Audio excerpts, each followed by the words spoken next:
उन्वान Biot बंगला। रात का वक्त था। गांव के लोगों के दिलों में खौफ की लहरें दौड़ रही थीं। हर शख्स जानता था कि जब अंधेरा छा जाता है तो गांव के बाहर मौजूद पुराना बंगला जिंदा हो जाता है। कुछ लोगों का कहना था कि वहां बायोत रहते हैं, कुछ कहते थे कि ये सब किस्से कहानियां हैं। पुराने जमाने में यह बंगला एक खुशहाल खानदान का था, मगर एक रात इस खानदान के तमाम अफराद पुरस्कार तौर पर गायब हो गए। इस दिन से यह बंगला वीरान और खौफनाक हो गया। आज की रात भी गांव के नौजवानों का एक ग्रुप इस बंगले की हकीकत जानने की ठान चुका था। अली, हसन, सारा और ज़ैनब ने फैसला किया कि वो बंगले के अंदर जाकर देखेंगे कि वहां क्या हो रहा है। अली ने सबसे पहले कदम बढ़ाया। बंगले का गेट खस्ता हाल था, जैसे सालों से किसी ने इसे छुआ ना हो। वो गेट धीरे धीरे खुला। अंदर गहरा अंधेरा था। अली ने टार्च जलाई और सबने पीछे पीछे कदम बढ़ाया। बंगले की हवा में अजब सी ठंडक थी, जैसे कोई वहां मौजूद हो मगर नजर ना आ रहा हो। हर कमरा, हर दीवार, हर राहदारी खौफ का पैगाम दे रही थी। एक कमरे में उन्होंने एक कदीम किताब पड़ी देखी। हसन ने वो किताब उठाई और पढ़ने लगा। किताब में एक कदीम रस्म का जिक्र था जो बहुतों को काबू में करने के लिए की जाती थी। हसन ने कहा, यह किताब हमें बता रही है कि यहाँ कुछ न कुछ जरूर है। हमें बहुत एहतियात से काम लेना होगा। इसी दौरान एक अजीब सी आवाज सुनाई दी, जैसे कोई बच्चा रो रहा हो। सारा ने आवाज की समत में कदम बढ़ाए। ज़ैनब ने इसे रोकने की कोशिश की, मगर सारा की तजस्सुस भरी आंखें इस आवाज की खोज में मसरूफ थीं।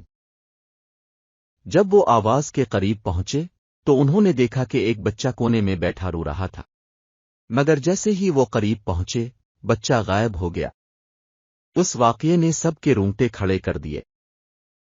अली ने कहा, यहां कुछ न कुछ है जो हमें देखना नहीं चाहता। हमें वापस चलना चाहिए। मगर हसन ने कहा, नहीं, हमें इस बंगले की हकीकत जाननी होगी। ये जगह हमें बिला रही है। उन्होंने बंगले की तहखाना की जानिब जाने का फैसला किया। सीढ़ियां खस्ता हाल थीं, मगर सब ने हिम्मत न हारी। तहखाना में पहुंचकर उन्होंने देखा कि एक पुराना संदूक रखा हुआ था। ज़ैनब ने धीरे से संदूक का ढकना उठाया और उनके सामने एक अजीब और गरीब मंजर था। संदूक के अंदर एक कदीम तस्वीर थी, जिसमें वही खानदान दिखाई दे रहा था जो बरसों पहले गायब हो गया था। तस्वीर में मौजूद शहरों की आंखों में अजीब सी चमक थी, जैसे वो जिंदा हों। अचानक सबने अपने पीछे किसी की मौजूदगी महसूस की। जैसे ही उन्होंने पीछे मुड़कर देखा, एक साया नमूदार हुआ। वो साया उनके करीब आता गया और उनके सामने एक बूढ़ी औरत की शक्ल में जाहिर हुआ। औरत ने कहा, ये बंगला हमारे खानदान का है। हम यहाँ अपनी हिफाजत के लिए हैं, मगर तुम लोगों ने हमारी आरामगाह में मुदाखलत की है। अली ने कहा, हम मुआफी चाहते हैं। हम सिर्फ सच्चाई जानने आए थे। औरत ने कहा, ये बंगला हमारे खानदान का है। हम यहाँ अपनी हिफाजत के लिए हैं, मगर तुम लोगों ने हमारी आरामगाह में मुदाखलत की है। अली ने कहा, हम मुआफी चाहते हैं। हम सिर्फ सच्चाई जानने आए थे। औरत ने कहा, तुम्हें सच्चाई चाहिए तो सुनो। हमारा खानदान उस बंगले में खुशहाल जिंदगी गुजार रहा था, मगर एक रात एक अजीब सी ताकत ने हम पर हमला किया। हम सबको उस बंगले में कैद कर दिया गया। आज भी हम उस जगह से आजाद नहीं हो सके। हसन ने पूछा, हम आपकी कैसे मदद कर सकते हैं? औरत ने कहा, इस किताब में जो रस्म लिखी है वही हमें आजाद कर सकती है, मगर इस रस्म को करने के लिए तुम्हें बड़ी कुर्बानी देनी होगी। सबने एक दूसरे की जानिब देखा। वो जानते थे कि यह काम खतरनाक हो सकता है, मगर वो इस खानदान की मदद करने का अज़्म कर चुके थे। उन्होंने रस्म शुरू की।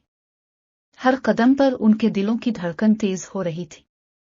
जब रस्म मुकम्मल होने के करीब पहुंची तो बंगले की दीवारें हिलने लगे, जैसे कोई ज़लज़ला आ गया हो, मगर उन्होंने हिम्मत न हारी। आखिरी लम्हे में ज़ैनब ने देखा कि बंगले का फर्श फटने लगा है। जैसे जमीन उनके नीचे से खिसक रही हो। सब ने हाथ पकड़े और रस्म मुकम्मल की। अचानक बंगले में रोशनी फैल गई। वो बूढ़ी औरत और उसका खानदान मुस्कुराने लगे। उन्होंने कहा, तुम्हारी कुर्बानी ने हमें आजाद कर दिया है। अब हम सुकून से जा सकते हैं। बंगले की तमाम खौफनाकियां खत्म हो गई। सब ने एक दूसरे को गिले लगाया। वो जानते थे कि उन्होंने कुछ बहुत बड़ा किया है। अली ने कहा, हमने आज एक बड़ी हकीकत जान ली। गांव के लोग आज भी इस बंगले की कहानी सुनाते हैं, मगर अब वो जानते हैं कि वहां कोई खौफ नहीं, बल्कि वहां एक खानदान की कुर्बानी और मोहब्बत की कहानी है।